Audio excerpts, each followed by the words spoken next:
திருநீரை அழித்து விட்டதாக ஆத்திரப்படுகிற நீ என்னை அழைத்து செல்ல தயாராக இருக்கிறாயா? கோவிலின் கருவறைக்குள்ளே அழைத்து செல்வதற்கு முன்னால் ஒரு போராட்டம் நடத்த முடியுமா?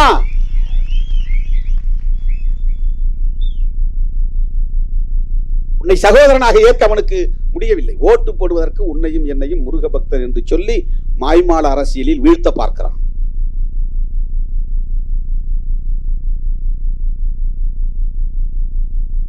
இந்து மதத்தில் சகோதரத்துவம் இல்லை என்பதனால் அரசியல் நிர்ணய சபையில் வெகுவாக விவாதிக்கப்பட்டு இந்த மதத்தை அதிகாரபூர்வமாக அரசமைப்பு சட்டத்தின் மூலம் அரச மதம் என்று அறிவிக்க கூடாது என்கிற நிலைப்பாட்டை எடுத்தார்கள். ஏன்னா நீ அரச மதமா கான்ஸ்டிடியூஷனை இதை ஏத்துக்கிடுச்சுன்னா இந்த டிஸ்கிரிமினேஷனையே கான்ஸ்டிடியூஷன் அப்ரூவ் பண்ண மாதிரி ஆயிடும். Constitution it self recognised and approved the discrimination. அதுவே அங்கீகரிச்சிடும். அது எப்படி ஏத்துக்க முடியும்? சட்டமே டிஸ்கிரிமினேஷனை சரி என்று சொல்லக்கூடிய நிலை உருவாகிவிடும். இந்து மதத்தில் இருக்கிற இந்த பெரும் பிழையை சீர் செய்ய வேண்டும் என்று யாராவது எண்ணி இருக்கிறார்களா? பேசுகிறார்களா? நீ முஸ்லீம் மதத்தில் போனா ஏதாவது சொல்றியா? அதையே விமர்சிக்க மாட்டேங்கிற, கிறிஸ்தவத்தை ஏன் விமர்சிக்க மாட்டேங்கிற? நான் நோன்புக்கு போறேன், என் தலையில ஒரு தொப்பி வைக்கிறாங்க, நான் அப்படியே வச்சுட்டாங்கன்னு எடுக்காமலே இருக்க முடியுமா? அடுத்த ஒரு நிமிஷத்துல எடுத்துறேன். அவங்களுக்கும் தெரியும் எடுத்துருவேன்னு. அது ஒரு அடையாளம், அவ்வளவுதான். அடுத்த ஒரு நிமிஷத்துல எடுத்துருவோம். அப்ப அந்த பூசாரி நெற்றியில திருநீர் பூசினாரு, அவருடைய உணர்வை நான் மதிக்கிறேன், அவருக்கு நான் வணக்கம் சொன்னேன், நன்றி சொன்னேன். கொஞ்ச நேரம் தானே வச்சிருக்க முடியும், அதை அப்படியே நான் வச்சுக்கிட்டு இருக்க முடியுமா? புண்ணியம் கிடைக்கும் என்றும் நான் பூசிக்கொள்ளவில்லை, அவமதிக்க வேண்டும் என்றும் நான் அழிக்கவில்லை.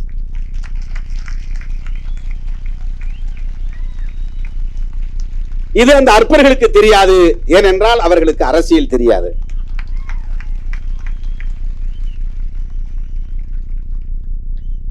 என் மீது நம்பிக்கை வைத்திருப்பவர்கள், என் மீது பாசம் வைத்திருப்பவர்கள் இன்றைக்கு கூட பல கோவில்களுக்கு அழைக்கிறார்கள். நான் போகிறேன். கும்பத்திலே கலசத்திலே தண்ணீர் ஊற்ற சொல்லுகிறார்கள், ஊற்றுகிறேன். இதெல்லாம் எனக்கு 100 வருஷம் வாழணும் அப்படிங்கிற ஆசைப்பட்டு தான் செய்யறேனா? என் தாய் என்னை வீட்டுக்கு வரவேற்கிற போது ஆழம் எடுத்து நெற்றியிலே திருநீர் பூசுகிறார், அதை ஏற்றுக்கொள்கிறேன். என் தாய்க்கு என்ன மதிப்பை கொடுக்கிறேனோ அப்படி என் மக்களுக்கும் நான் மதிப்பளிக்கிறேன். அவ்வளவுதான். அது மக்கள் மீது நான் கொண்டிருக்கிற ஒரு மதிப்பு, அவர்களின் உணர்வுகளுக்கு நான் செலுத்துகிற மதிப்பு. தோழர்களே, இந்து மதத்தில் சகோதரத்துவம் இல்லை என்பதை இந்திய அரசமைப்பு சட்டம் சொல்கிறது. அதனால் தான் அதை அரச மதமாக இந்திய அரசமைப்பு சட்டம் ஏற்றுக்கொள்ளவில்லை. இதுதான் ரொம்ப முக்கியமான செய்தி. இதுதான் ரொம்ப முக்கியமான செய்தி. This is the message we have to bring it to the people. There is no equality in Hindu religion. Only discrimination is there. அங்கே அரசமைப்பு சட்டத்தில் ஏன் இதை ஏற்றுக்கொள்ளவில்லை என்றால் சகோதரத்துவம் இல்லை, சமத்துவம் இல்லை. சகோதரத்துவம் இல்லாத இடத்தில் சமத்துவம் இருக்காது. உலகத்தில் உள்ள எல்லா மதங்களும் சகோதரத்துவத்தை ஏற்றுக்கொண்டிருக்கிற போது இந்து மதம் ஏன் சகோதரத்துவத்தை ஏற்றுக்கொள்ளவில்லை என்பதை மோகன் பகவத் சொல்லுவாரா? அதற்கு விளக்கம் சொல்லுவாரா? மோடி சொல்லுவாரா? அமித்ஷா சொல்லுவாரா? RSS அமைப்புகளை சார்ந்தவர்கள் சொல்லுவார்களா? நீ என்னை சங்கராச்சாரியாக ஆக்க வேண்டும் என்று நான் சொல்லவில்லை, உன்னுடைய சகோதரனாக ஏற்றுக்கொள் என்று தான் சொல்லுகிறேன்.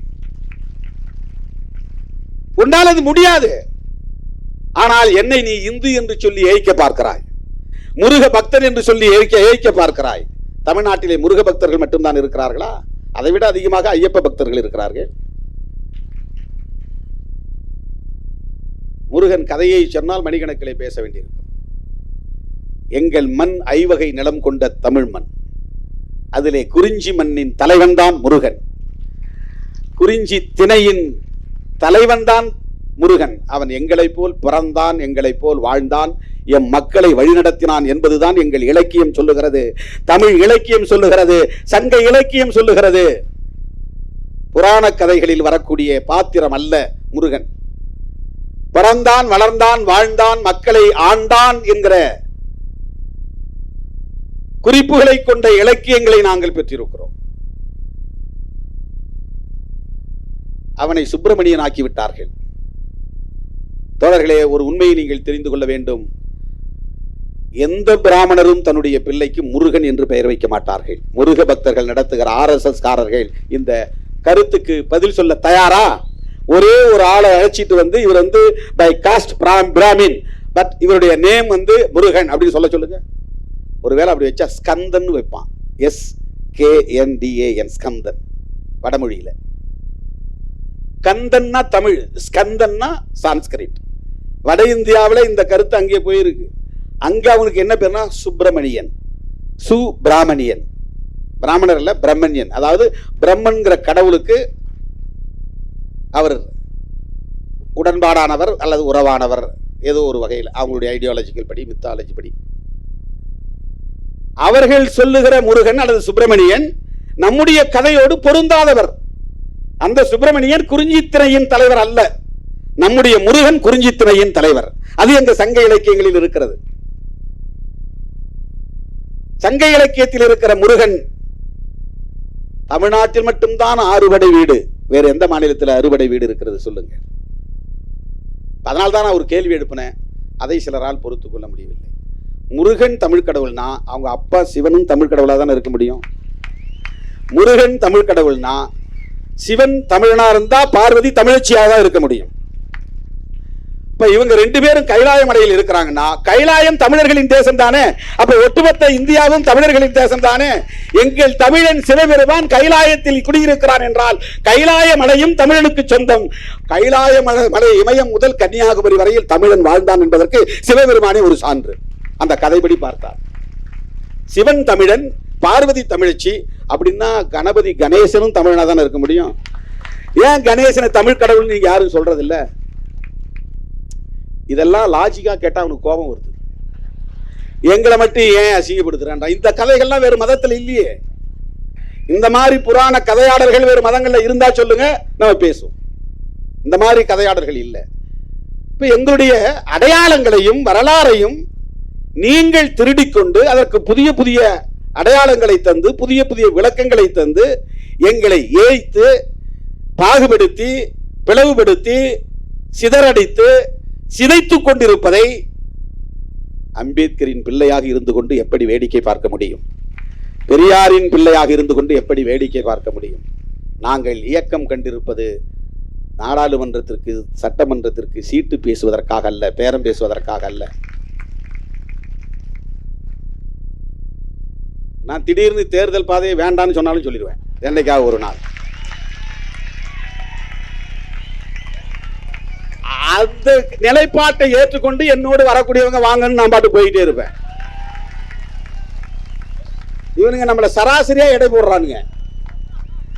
இந்த ஷீட்டுக்காக, இந்த நோட்டுக்காக, இந்த பிளாஸ்டிக் சேர், இவங்களுடைய புத்தி அவ்வளவுதான்.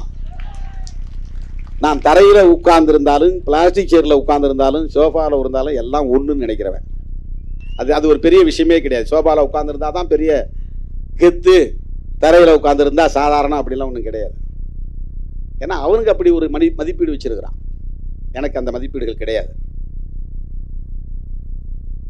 தோழர்களே, அரசமைப்பு சட்டத்தில் இந்து மதம் அரச மதமாக ஏற்கப்படவில்லை என்பது முக்கியமான ஒரு செய்தி. அதனால்தான் இந்திய அரசமைப்பு சட்டம் ஒரு செக்யூலர் சட்டம். அது மதசார்பற்ற கருத்தை கொண்ட ஒரு சட்டம். பல நாடுகளின் சட்டங்களை எல்லாம் சேர்த்து அதில் ஒன்னா கலந்து ஒரு பெரிய சட்டமா அம்பேத்கர் எழுதிட்டாரு, அவர் என்ன எழுதிட்டாரு அப்படின்னு பல பேர் நினைக்கிறான். இப்படி கிடையாது. அந்த இடத்துல அவர் இல்லைன்னா வேற மாதிரி போயிருக்கும்.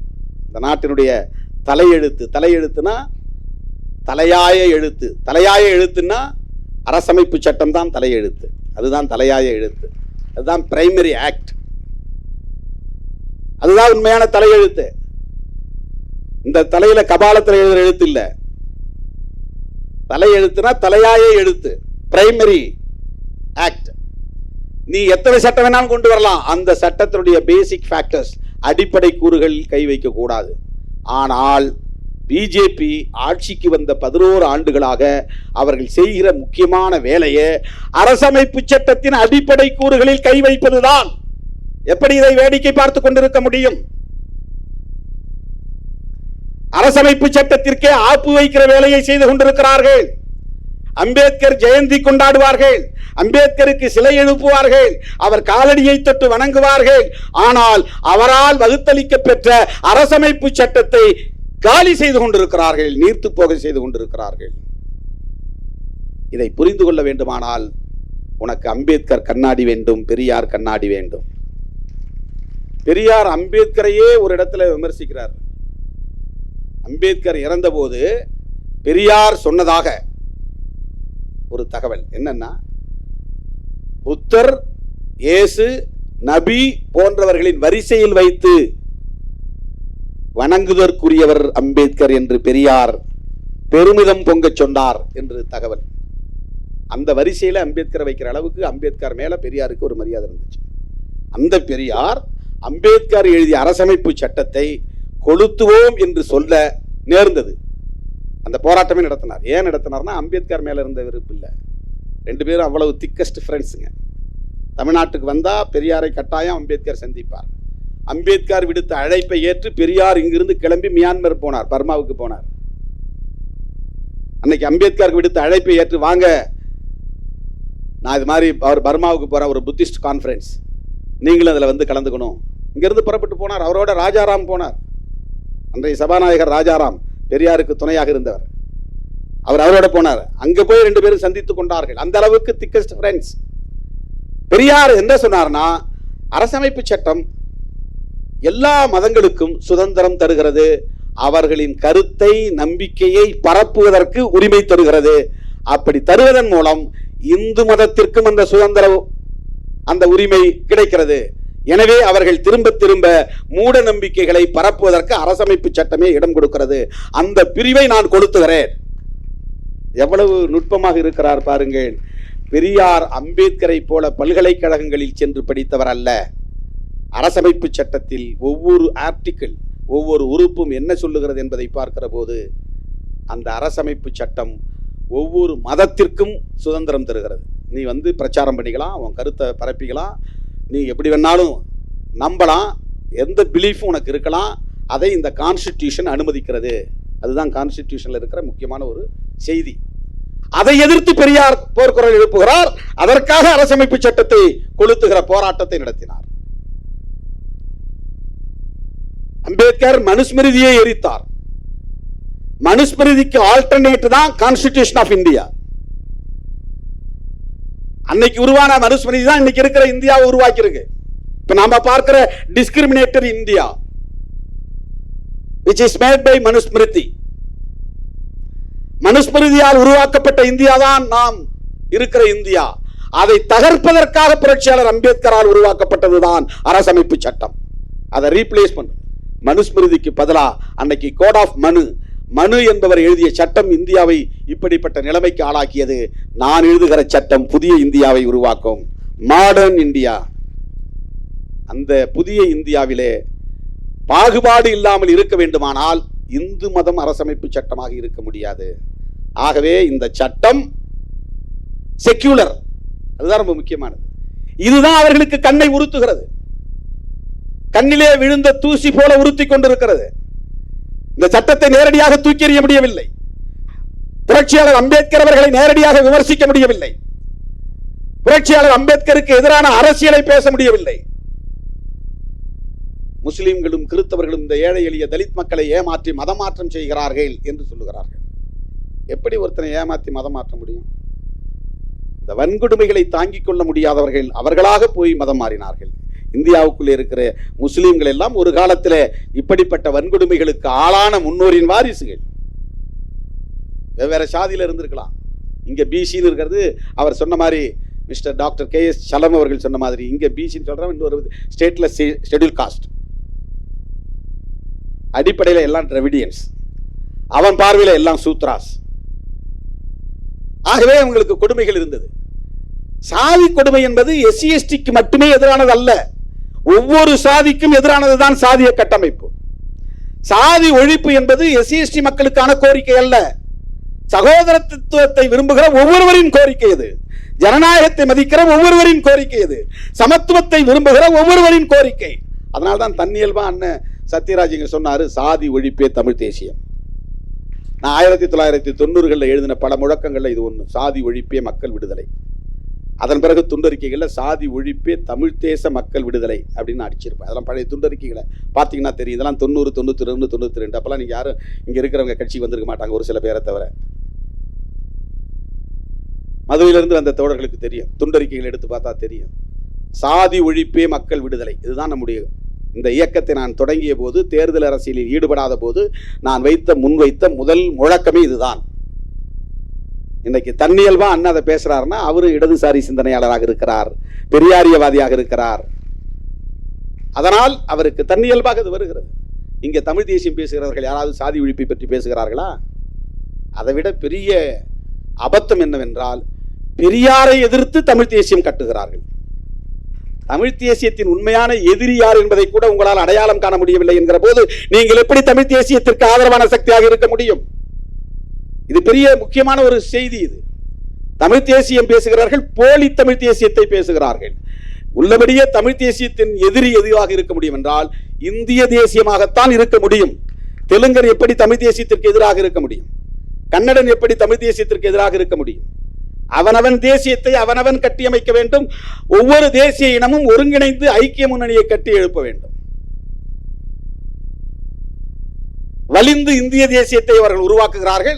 அது இன்றைக்கு பிஜேபியால் முன்வைக்கப்படுகிற இந்துத்துவ தேசியமாக இருக்கிறது, மதவழி தேசியமாக இருக்கிறது. அதையெல்லாம் பேசாமல், அதையெல்லாம் எதிர்க்காமல், அதையெல்லாம் அம்பலப்படுத்தாமல், அவர்கள்தான் இவ்வளவுக்கும் காரணம் என்று சொல்லாமல், அவர்களுக்கு பின்னால் இருக்கிற அதானி அம்பானி போன்ற பெருமுதலாளிகளை பேசாமல் பெரியாரை போய் எதிர்க்கிறார்கள் என்று சொன்னால் இவர்கள் யாருடைய ஆட்கள் என்பதை புரிந்து கொள்ள வேண்டும். தோழர்களே, மத பெருமிதம் பேசுகிற இடத்தில் நீங்கள் எச்சரிக்கையாக இருக்க வேண்டும். சாதி பெருமை பேசுகிற இடத்திலே எச்சரிக்கையாக இருக்க வேண்டும். திராவிட அரசியலை எதிர்ப்பவர்களிடம் எச்சரிக்கையாக இருக்க வேண்டும்.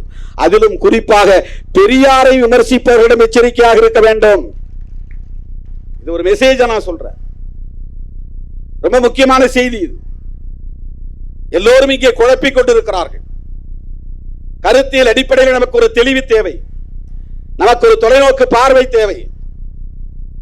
அதிமுக வெறும் அரசியல் ஆதாயம் கருதி இன்றைக்கு பாரதிய ஜனதாவோடு சேர்ந்து கொண்டு நியாயப்படுத்தி பேசிக் கொண்டிருக்கிறார்கள். உள்ளபடியே எம்ஜிஆருக்கும் ஜெயலலிதாவுக்கும் அவர்கள் விசுவாசமாக இருந்திருந்தால் அவர்களால் பிஜேபியோடு சேரவே முடியாது. எடப்பாடி பழனிசாமி அவர்கள் மீது நான் மரியாதை வைத்திருக்கிறேன். நீங்கள் மிகப்பெரிய வரலாற்று பிழையை செய்கிறீர்கள். சமூக நீதி அரசியலை கற்று வளர்ந்த அதிமுக தொண்டர்களை எல்லாம் பாஜகவுக்கான ஆட்களாக மாற்றிக் கொண்டிருக்கிறீர்கள்.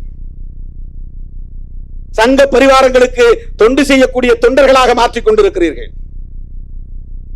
அடிப்படை பிரச்சனைகளுக்காக போராடாதவர்கள் இன்றைக்கு எந்த ஒரு பக்தனும் கேட்காத நிலையிலே முருக பக்தர் மாநாடு நடத்துகிறார்கள்.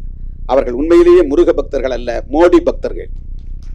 அது மோடி பக்தர்களின் மாநாடு, அது முருக பக்தர்களின் மாநாடு கிடையாது. முருக பக்தர் மாநாடு நாமளும் போயிருக்கணும்ல, நாமெல்லாம் முருக பக்தர்கள் தானே. நாம அவரை கடவுளா நினைக்கிறனால நம்முடைய முன்னோரா நினைக்கிறோம்ல. தமிழ் முன்னோர்களில் அவரும் ஒருவர் என்பதுதானே நமக்கு சங்க இலக்கியம் சொல்லுகிறது. குறிஞ்சி திணையின் தலைவர் தானே. அவர்கள் என்ன சதித்திட்டம் தீட்டி வருகிறார்கள் என்பது அதிமுக தலைவர்களுக்கு தெரியாதா? RSS நிகழ்ச்சியிலே போய் கலந்து கொள்ளக்கூடிய அளவுக்கு எப்படி நீங்கள் நீர்த்து போனீர்கள்? முருகபக்தர் மாநாட்டிலே போய் அமர்ந்திருக்கிற போது அண்ணாவை இழிவுபடுத்தி வீடியோ ஒளிபரப்புகிறார்களே, அதையெல்லாம் எப்படி உங்களால் வேடிக்கை பார்க்க முடிகிறது? இது எங்கே போய் முடியும்? நாங்க திமுக கூட்டணியில் இருக்கிறதால தான் இப்படி பேசுறீங்க சொல்றீங்க. கிடையாது. அதிமுகவையும் ஒரு திராவிட இயக்கம் என்று நம்புவதால் இதை பேசுகிறோம். அதிமுக தலைவர்களும் தொண்டர்களும் பெரியார் வழி வந்தவர்கள் என்று நம்புவதால் இதை பேசுகிறோம். இல்லைன்னா அதை பேச போறதில்லை, அதை பேச வேண்டிய அவசியமும் இல்லை. இன்னைக்கு என்ன நிலைமை? மனைப்பட்டா கேட்டு போராடிய வரலாறு பாஜகவுக்கு உண்டா? எத்தனை முருக பக்தர்களுக்கு மனைப்பட்டா இல்லாமல் இருக்கிறது? கோடிக்கணக்கான பேர் மனைப்பட்டா இல்லாமல் இருக்கிறார். உலகத்தில் எந்த நாட்டிலும் மனைப்பட்டா கேட்டு மனு போடுகிற அவலம் கிடையாது, இந்தியாவை தவிர. இந்தியாவை தவிர உலகத்தில் எந்த நாட்டிலும் மண்ணின் மைந்தர்கள் எனக்கு மனைப்பட்டா இல்லை, நான் புறம்போக்கிலே கிடக்கிறேன், ஏரி புறம்போக்கிலே, குட்டை புறம்போக்கிலே, நத்தம் புறம்போக்கிலே கிடக்கிறேன், குடிசையிலே கிடக்கிறேன், எனக்கு வீடு மனைப்பட்டா வேண்டும் என்று மனு போடுகிற அவலம் உலகத்தில் இந்திய மண்ணில் மட்டும்தான் இருக்கிறது. அந்த மக்களுக்காக என்ன போராட்டங்களை நீங்கள் முன்னெடுத்திருக்கிறீர்கள்? மண்ணுரிமை போராட்டம் நடத்தியவர்கள் விடுதலை சிறுத்தைகள். மனைப்பட்டா இல்லாத அனைவருக்கும் மனைப்பட்டா வழங்க வேண்டும் என்று கோரிக்கை வைத்து 5 கோரிக்கைகளை முன்வைத்து நாம் போராட்டம் நடத்தி இருக்கிறோம். ஃபீல்டுக்கே வராதவன் இன்னைக்கு உட்கார்ந்துட்டு எங்கே ஒரு மூலையில ஃபேஸ்புக்கில் எழுதிட்டு இருக்கிறான். அவனுக்கு ஃபீல்டு எக்ஸ்பீரியன்ஸ்னா என்னன்னே தெரியாது. 1 கிலோமீட்டர் தூரம் அவன் பயணித்தாதான் தெரியும் இந்த சாதி இறுக்கம் நிறைந்த சமூக கட்டமைப்பிலே பாயிண்ட் டு பாயிண்ட் டிராவல் பண்றது எவ்வளவு பெரிய ஸ்ட்ரகிள்ங்கிறது அவனுக்கு தெரியாது. ஒரு கொடியேற்றுவது என்பது எவ்வளவு பெரிய யுத்தம் என்பது களத்தில் நிற்கிற நமக்குத்தான் தெரியும். இந்த மக்களுக்கான பிரச்சனைகளை வெளிச்சம் போட்டு அம்பலப்படுத்தியது இந்த இயக்கம். அதெல்லாம் யாரும் புரிந்து கொள்ள முடியாது. சோசியல் மீடியாவில் கண்டவெல்லாம் கண்டதை எழுதுறான். நான் அவர்களுக்காக பேசவில்லை. என்னை பின்பற்றக்கூடிய உங்களுக்கு ஒவ்வொரு தளத்திலும் ஒவ்வொரு களத்திலும் கொள்கை அடிப்படையிலான புரிதல் தேவை. கொள்கை அடிப்படையிலான புரிதல் தேவை. அவன் சொல்ற மாதிரி ஏதோ டிஎம்கே விட இவங்க டைப் ஆயிட்டாங்க, அதனால தான் இப்படி ஏடிஎம்கே பக்கம் போகாம இருக்கிறாங்க அப்படின்னு இந்த கட்சியின் தொண்டன் புரிந்து கொள்ளக்கூடாது. இந்த கட்சியின் தலைவர்கள் புரிந்து கொள்ளக்கூடாது, தவறாக புரிந்து கொள்ளக்கூடாது. இதை சொல்றதுக்கே ஒரு போல்ட்னஸ் வேணும். நாங்க இவங்களோட சேர மாட்டோம், இவங்களோட நாங்க டிராவல் பண்ணுவோம், தொடர்ந்து டிராவல் பண்ணுவோம் அப்படிங்கிறது அதுக்கு ஒரு கட்ஸ் வேணும். வேற யாராவது சொல்ல சொல்லுங்க பார்ப்போம். அரசியல் களத்தில் எங்களுக்கு ஏற்படுகிற இழப்புகளை பற்றி நாங்கள் கவலைப்படவில்லை. தேர்தல் இழப்புகளை பற்றி, தற்காலிக இழப்புகளை பற்றி. கருத்தியல் ரீதியாக இந்த மண்ணை பண்படுத்திய தலைவர்கள், பெரியார் உள்ளிட்ட தலைவர்கள் இன்றைக்கு விமர்சிக்கப்படுவதை, அவர்களுக்கு எதிரான அரசியல் பேசப்படுவதை அதிமுக போன்ற கட்சிகள் எப்படி வேடிக்கை பார்க்கிறது? இன்றைக்கும் தோழமையோடு தான் இதை நான் சுட்டிக்காட்டுகிறேன். அதிமுகவை இன்றைக்கும் ஒரு திராவிட இயக்கமாக நம்புவதால், ஒரு தோழமை இயக்கம் என்று கருதி இதை நான் முன்வைக்கிறேன். ஜெயலலிதா அம்மையார் பார்ப்பன சமூகத்தில் பிறந்தவர்தான். அவர் வெறும் தேர்தலுக்கான பிரச்சாரமாக செய்யவில்லை, உளப்பூர்வமாக சொன்னார். பாஜகவிடம் நாங்கள் ஏமாந்து விட்டோம், மோடியிடம் நாங்கள் இனி எந்த காலத்திலும் உறவு வைத்துக் கொள்ள மாட்டோம். அவர் சொன்ன வாக்குறுதியை நிறைவேற்ற வேண்டாமா? ஜெயலலிதா அவர்களின் வழிவந்தவர்கள். RSS இயக்கத்தை எச்சரித்தவர் எம்ஜிஆர். அவர் தமிழ் மண்ணை சார்ந்த எந்த சாதியிலும் பிறக்காதவர். இந்த சாதியில் நான் ஓபிசி அல்லது எம்பிசி அல்லது ஷெட்யூல் காஸ்ட் அப்படின்னு சொல்லக்கூடிய எந்த பட்டியலுக்குள்ளும் வராதவர் எம்ஜிஆர். ஆனால் அவருக்கு இந்த மண்ணின் மீது அக்கறை இருந்தது, இந்த மக்களின் மீது அக்கறை இருந்தது. பெரியார் பேசிய சமூக நீதி அரசியலில் நம்பிக்கை இருந்தது. பெரியார் கொண்டு வந்த எழுத்து சீர்திருத்தத்தை சட்டப்பூர்வமாக்கினார். பெரியார் 100ஆண்டு விழாவை சிறப்பாக கொண்டாடினார். அந்த எம்ஜிஆர் RSS காரர்களை எச்சரித்தாரா இல்லையா? விமர்சித்தாரா இல்லையா? இன்றைக்கு அவர்கள் எதற்காக இந்த மாநாட்டை நடத்தினார்கள்? என்ன கோரிக்கையை முருக பக்தர்கள் வைத்தார்கள்? மதத்தின் பெயரால் மக்களை பிளவுபடுத்துகிறார்கள். இந்துக்கள் அல்லாதவர்கள் என்கிற பெயரிலே இங்கே சமூக பிளவினையை உருவாக்க பார்க்கிறார்கள். ஒரு காலத்தில் தேச பிரிவினை என்கிற கருத்து இருந்தது. இன்றைக்கு சமூக பிரிவினைவாதம் என்பது இங்கே நடக்கிறது. சமூக பிளவினைவாதம் நடக்கிறது. இதை செய்யக்கூடிய அரசியல் தான் சங் பரிவார் அரசியல். இதுதான் இந்துத்துவா. சிவபெருமானை பற்றி பேசுவதோ மகாவிஷ்ணுவை பற்றி பேசுவதோ அல்ல இந்துத்துவா. அது ஹிந்துயிசம், இது Hindutva. Hinduism is entirely different from Hindutva. Hindutva is an agenda of Sangh Parivars. Hinduism அப்படிங்கிறது மக்களுடைய நம்பிக்கை, அது ஒரு நம்பிக்கை, அது ஒரு பிலீஃப். Hinduism.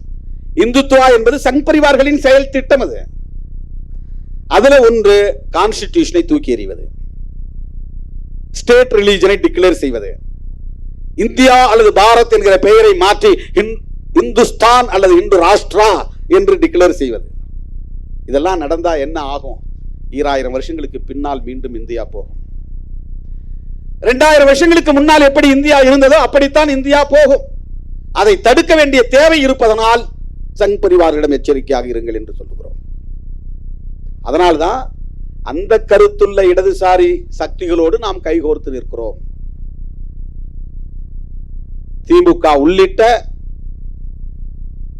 மதசார்பற்ற முற்போக்கு கூட்டணி. அந்த கூட்டணிக்கு பேர் கலைஞர் எப்படி வச்சிருக்காரு பாருங்க, மதசார்பற்ற முற்போக்கு கூட்டணி. ஜனதான் ஒரு கட்சி, ஒரு கூட்டணி உருவாச்சு காங்கிரஸை வீழ்த்துவதற்காக. ஆல் இந்தியா லெவல்ல ஜனதான்னா மக்கள் அணின்னு பேரு. அந்த ஜனதாவில் ஒரு இயக்கமா இருந்தது ஜனசங், ஜனசங்கம், மக்கள் சங்கம். அதுதான் பிற்காலத்தில் பாரதிய ஜனதான் மாறிச்சு. அதுல இருந்து பிரிஞ்சு வந்தவங்கல்ல ஜனதா தள், அதுல விபி சிங் ஒரு முக்கியமான தலைவர். அந்த ஜனதா தள் பிரியும் போது தேவகவுடா போன்ற தலைவர்கள்லாம் ஜனதா தள் செக்யூலர் அப்படின்னு பேர் வச்சாங்க. தலைவர்கள் நமக்கு முன்னர் இருந்த தலைவர்களை எப்படி இந்த செக்யூலரிசத்தின் மீது ஒரு ஈடுபாடு கொண்டிருக்கிறார்கள், கருத்து ஊன்றி தலைப்பை கூட, ஒரு இயக்கத்தின் தலைப்பில் கூட செக்யூலர் அப்படிங்கிற ஒரு பெயரை வச்சிருக்காங்க பாருங்க. Janata Dal united, Janata Dal secular. செக்யூலரிசம்ங்கிறது நீண்ட நாட்களாக அரசியல் புழக்கத்தில் இருந்து வருகிறது. அதற்கு என்ன காரணம் என்றால், வளர்ந்து வருகிற போதே பாரதிய ஜனதா எப்படிப்பட்ட அரசியலை முன்னெடுக்கும் என்பதை தொலைநோக்கு பார்வையில் புரிந்து கொண்டு முன்னுணர்ந்து தலைவர்கள் அப்படி பெயரை வைத்திருக்கிறார்கள். திமுக உருவாக்கிய அணிதான், நாமும் அதில் இடம்பெற்றிருக்கிறோம். அந்த அணியின் தலைப்பே, பெயரே மதசார்பற்ற முற்போக்கு கூட்டணி. இது லோக்கல்ல, ஸ்டேட், மாநில அளவிலான சட்டமன்ற தேர்தலுக்கு உருவான அணிதானே. இங்க என்ன செக்யூலர் ஃப்ரண்ட் தேவையில்லையே அப்படின்னு சொல்லலாம். தேசிய பார்வை இருப்பதனால், ஆல் இந்தியா விஷன், ஒரு தேசிய பார்வை இருப்பதனால் செக்யூலர் என்பது முக்கியமானது என்பதை உணர்ந்த காரணத்தினால் தான் அன்றைய திமுக தலைவர் முத்தமிழறிஞர் கலைஞர் அந்த கூட்டணிக்கு மதசார்பற்ற முற்போக்கு கூட்டணி என்று பெயர் வைத்திருக்கிறார். நாம் அதெல்லாம் இணைஞ்சு இயங்குவதற்கு இதுவெல்லாம் ஒரு காரணம். இப்படிலாம் தான் ஐடியாலஜிக்கலா நாம இணைஞ்சு நிற்கிறோம். இன்னைக்கு ஐயா 83 வயது, காயல், டாக்டர் காயல் மௌலானா, காயல்பட்டினத்திலிருந்து வந்திருக்கிறார். விடுதலை சிறுத்தைகள் கட்சியில் இன்னைக்கு இணைந்து விட்டார். கிட்டத்தட்ட 50-60 ஆண்டுகள் அதிமுகவிலே பயணம் செய்த பெரியவர், மூத்தவர், ஒரு இஸ்லாமியர். He joined in our party today. He traveled more than 50 years in ADMK, Dravidian politics. ஏன் அவர் நம்மகிட்ட இணைச்சிருக்கு? செக்யூலர், மதசார்பின்மை என்கிற அரசியல் தான். ஏடிஎம்கே அதை பொருட்படுத்தாமல் வெறும் அரசியல் ஆதாயத்திற்காக, தற்காப்புக்காக பிஜேபியோடு கூட்டணி வைத்திருப்பதை அவரால் சகித்துக் கொள்ள முடியவில்லை. அவர் எம்ஜிஆரோடும் ஜெயலலிதாவோடும் அரசியல் செய்தவர் என்பதால். அந்த கட்சியில் அவர் ஒரு பாப்புலர் லீடரா இல்லாமல் இருக்கலாம், ஒரு நபரா இருந்தாலும், சாதாரணமான ஒரு பொறுப்பிலே இருந்தாலும், ஐடியாலஜிக்கலா அவர் இங்க கன்வின்ஸ் ஆகி நம்மோடு இணைந்திருக்கிறார். நான் திருச்சிராப்பள்ளியில் சொன்னதை போல மறுபடியும் சொல்ல விரும்புகிறேன். தமிழ்நாட்டு அரசியலை நாம் கூர்மைப்படுத்துகிறோம், கருத்தியல் அடிப்படையில் கூர்மைப்படுத்துகிறோம். சனாதன சக்திகளா, விடுதலை சிறுத்தைகளா என்பதுதான் தமிழ்நாட்டு அரசியல். திமுகவா அதிமுகவா என்பது எலக்டோரல் பாலிடிக்ஸ். அதிமுக இருக்கிற இடத்துல பிஜேபியா அதிமுகவா என்பது எலக்டோரல் பாலிடிக்ஸ். நாங்கள் ஐடியாலஜிக்கல் பாலிடிக்ஸ், கருத்தியல் அடிப்படையிலே இயங்குகிறோம். சனாதன சக்திகளா, விடுதலை சிறுத்தைகளா, தமிழ் மண்ணை நஞ்சாக்க நாங்கள் அனுமதிக்க மாட்டோம். அதிமுக ஒரு வரலாற்று பிழையை செய்கிறது என்கிற கவலையை பதிவு செய்ய வேண்டியது எங்களின் கடமை. தமிழ்நாட்டு அரசியலை மடைமாற்றம் செய்ய, மதவாத அரசியலை நோக்கி மடைமாற்றம் செய்ய பலர் இங்கே பல வேஷம் கட்டி ஆடுகிறார்கள். போலி தமிழ் தேசியம் பேசக்கூடியவர்களும் அந்த அரசியலை தான் இன்றைக்கு முன்னெடுக்கிறார்கள். இதற்கெல்லாம் நாம் ஒருபோதும் இடம் கொடுக்க கூடாது. அண்ணன் சொன்னதை போல சாதி ஒழிப்பே தமிழ் தேசியம், அதுதான் விடுதலை சிறுத்தைகள் முன்வைப்பது. சாதி ஒழிப்புன்னா எதை எதிர்த்து போராட வேண்டியிருக்கும்? சங் பரிவார்களின் பாசிசத்தை எதிர்த்து போராட வேண்டும். தோழர்களே, அந்த அடிப்படையில் தான் விருதுகள் வழங்கும் விழாவுக்கு இன்றைக்கு நாம் தேர்வு செய்திருக்கிற இந்த சான்றோர் பெருமக்கள். அண்ணன் வைத்திலிங்கம் அவர்கள் இங்கே இல்லை. அவர் இருந்தால் ஒரு கோரிக்கை வைக்க நான் எண்ணி இருந்தேன். இருந்தாலும் இங்கே சொல்ல விரும்புகிறேன். புதுச்சேரியில் அடுத்து சட்டமன்ற தேர்தல் முடிந்ததும் நிச்சயம் நம்முடைய கூட்டணி அங்கே ஆட்சி அமைக்கும். இந்தியா கூட்டணி, விடுதலை சிறுத்தைகளும் இடம்பெற போகிற கூட்டணி. காங்கிரஸ் தலைமையிலான அந்த அணி ஆட்சி அமைக்கிற போது நாங்கள் கோரிக்கை வைத்து அன்றைய முதலமைச்சர் நாராயணசாமி அவர்களுக்கு அம்பேத்கர் சுடர் விருதினை ஏன் வழங்கினோம் என்றால், ஆதி திராவிடர் சமூகத்தை சார்ந்த 16% மக்களுக்கு ஆரம்ப கல்வி முதல் ஆராய்ச்சி கல்வி வரையில் கட்டணமில்லாத கல்வியை வழங்கியதற்காக பாராட்டி அவருக்கு அம்பேத்கர் சுடர் விருதினை வழங்கினோம். அதன் பிறகு அவரையும் சமூக நலத்துறை அமைச்சராக இருந்த அண்ணன் கந்தசாமி அவர்களையும் வைத்துக்கொண்டு நான் பத்திரிகையாளர்களிடம் பேசுகிற போது ஒரு கோரிக்கை வைத்தேன். அது SC/ST மக்களுக்கானதாக மட்டுமில்லாமல் அனைத்து சமூகங்களை சார்ந்த OBC சமூகங்களை சார்ந்த மாணவ செல்வங்களும் பயன்பெறக்கூடிய வகையில் கல்வியை கட்டணம் இல்லாமல் வழங்க வேண்டும் என்ற கோரிக்கையை வைத்தோம். தமிழ்நாட்டிலும் இந்த கோரிக்கை வைக்கிறோம். முதலில் நம்மால் பாண்டிச்சேரியிலே இதை சாதிக்க முடியும். அண்ணன் வைத்திலிங்கம் அவர்கள் இன்றைக்கு காங்கிரஸ் கட்சியின் தலைவராக இருக்கிறார். நாளைக்கு காங்கிரஸ் தலைமையிலே ஆட்சி அமைந்தால் புதுச்சேரியிலே இதர சமூகங்களை சார்ந்த 86% சார்ந்த மாணவர்களுக்கும் கல்வியை முதலில் இலவசமாக கட்டணம் இல்லாமல் வழங்க வேண்டும். ஒரு அரசு எப்போது சிறந்த அரசாக மாறும் என்றால் கல்வியை கட்டணம் இல்லாமல் வழங்குகிற அரசுதான் மிகச்சிறந்த மக்கள் அரசாக இருக்க முடியும். மருத்துவத்தை கட்டணம் இல்லாமல் வழங்குகிற அரசுதான் மக்கள் அரசாக விளங்க முடியும். இவை இரண்டும் மிக மிக முக்கியத்துவம் வாய்ந்தது. எல்லா இலவசங்களையும் நிறுத்துங்கள், மதுக்கடைகளை மூடுங்கள், போதைப் பொருள் புழக்கங்களை கட்டுப்படுத்துங்கள். இதையெல்லாம் உங்களால செய்ய முடியுமா? ஆட்சிக்கு வந்தா நீங்க ஆட்சியை கொடுத்து பாருங்கள்.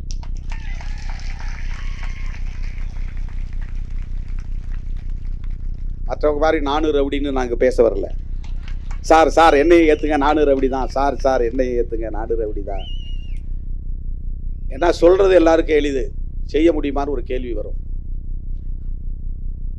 புரட்சியாளர் அம்பேத்கருக்கு அந்த எண்ணம் இருந்ததால் தான் இப்படி ஒரு அரசமைப்பு சட்டத்தை எழுத முடிந்தது. அந்த எண்ணம் இல்லைன்னா எழுத முடிஞ்சிருக்காரு.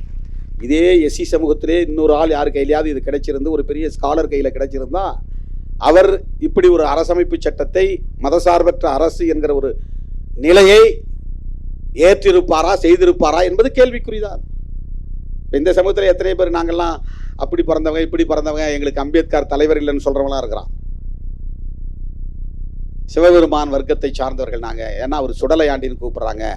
அவர் சுடுகாட்டில் பிணஞ்சுட்டவரா காட்டுறாங்களாம் சுடலையாண்டின்னு.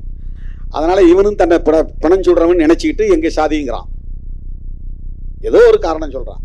சிவபெருமான் தமிழர் அப்படின்னு வச்சு தமிழ்ச்சங்கத்தின் முதல் தமிழ்ச்சங்கத்தின் தலைவர்ங்கிற கருத்து உண்டு. சிவபெருமான் ராவணனே தமிழ்ச்சங்கத்தில் இருந்தவர், மிகச்சிறந்த தமிழ் அறிஞர் அப்படிங்கிற கருத்து உண்டு. இவங்கெல்லாம் ஒரு உண்மையை நீங்க தெரிஞ்சுக்கணும். இந்த கடவுள்களில் யாருமே பிராமணர்கள் கிடையாது, எல்லாமே டிராவிடியன்ஸ் தான். அது ட்ரைபல்ஸ். சிவபெருமான் ஒரு ட்ரைபு, முருகனே ஒரு ட்ரைபு. அதனால தான் வள்ளியை கல்யாணம் பண்ணிக்கிட்டாரு.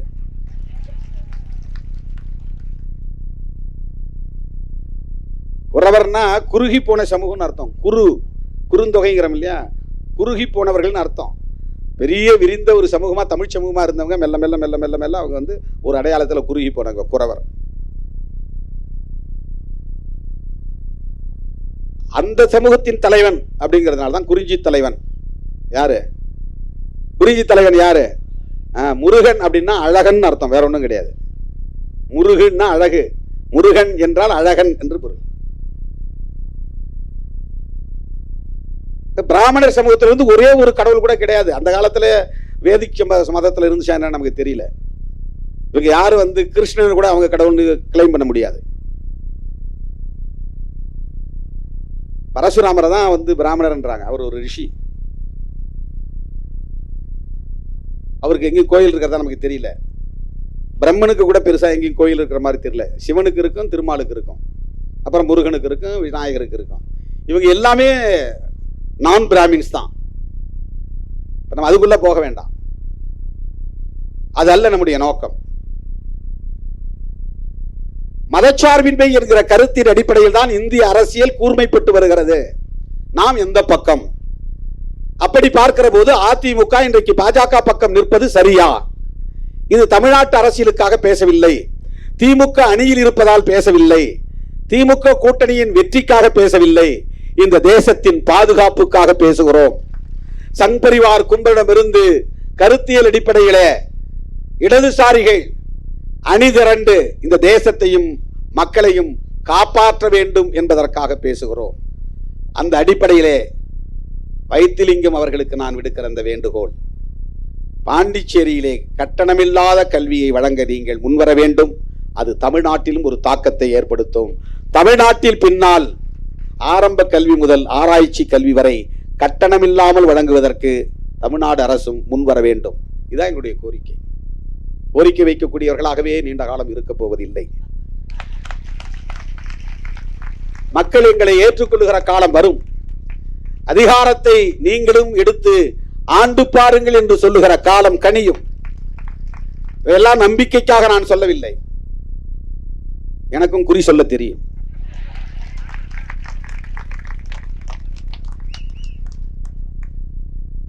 சிறுத்தைகள் ஒரு நாள் ஆளும் சக்தியாக பரிணமிப்பார்கள் என்கிற நம்பிக்கை உண்டு. எனது அருமை தோழர்களே, என்னுடைய அழைப்பை ஏற்று இந்த நிகழ்வுக்கு வருகை தந்த உங்கள் அனைவருக்கும் நன்றி சொல்லி, வழக்கம் போல இந்த கொடையை அளிப்பவர்கள் இன்னும் சிலர் தரவில்லை, ஒரு 20-25 பேர், அவர்கள் ஓடிவிடக்கூடாது, இருந்து வழங்க வேண்டும் என்று கேட்டுக்கொண்டு, இந்த நிகழ்ச்சியில் இரா செம்மல் பெயர் விடுபட்டு போனது, அவரும் நன்கொடை வழங்கியிருக்கிறார், அவருக்கும் நன்றி. பணம் எடுத்து வந்தவர்கள் இருந்து வழங்கிவிட்டு போக வேண்டும் என்று கேட்டுக்கொண்டு, நான் விடுத்த அழைப்பை ஏற்று கோட்டு சூட்டோடு வந்து இந்த நிகழ்வை சிறப்பித்த என் உயிரின் உயிரான விடுதலை சிறுத்தைகளுக்கு சிறப்பான நன்றியை சொல்லி, நம்முடைய அழைப்பை ஏற்று இந்த விருதுகளை பெற்ற சான்றோர் பெருமக்களுக்கும் நன்றி சொல்லி முடிக்கிறேன். நன்றி, வணக்கம்.